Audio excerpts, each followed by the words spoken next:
நிதி தங்க நகைகளை வங்கிகளில் அடகு வைத்து திருப்பும் போது முழு தொகையையும் திருப்பி செலுத்திதான் அந்த அடகு நகையை மீட்டு அதன் பின்னர் தான் வைக்க முடியும் என்ற புதிய விதிமுறைகளுடன் ரிசர்வ் வங்கி ஒரு சுற்றறிக்கையை வெளியிட்டது. இந்த சுற்றறிக்கையானது தங்க நகையை அடகு வைக்கும் போது நகை மதிப்பீட்டாளர்கள் உரிமையாளர்களின் நகைகளுக்கு பதிலாக போலி நகைகளை வைத்து மோசடியில் ஈடுபடுவது அதிகரித்து வருவதால் இத்தகைய புதிய நடைமுறை அமல்படுத்தப்படுவதாக அந்த சுற்றறிக்கையில் தெரிவிக்கப்பட்டிருந்தது.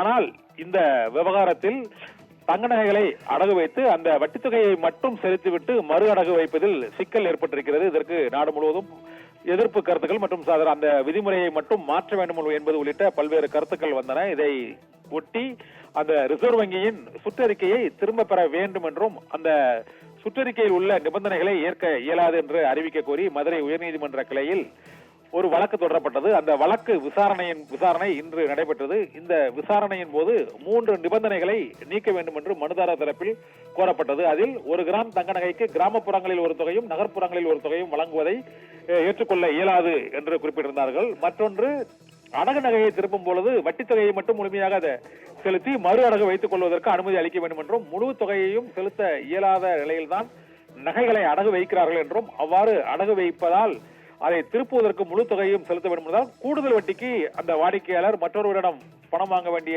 சூழ்நிலை ஏற்படும் என்பதால் அந்த நிபந்தனையை ரத்து செய்ய வேண்டும் என்றும் கோரப்பட்டிருந்தது.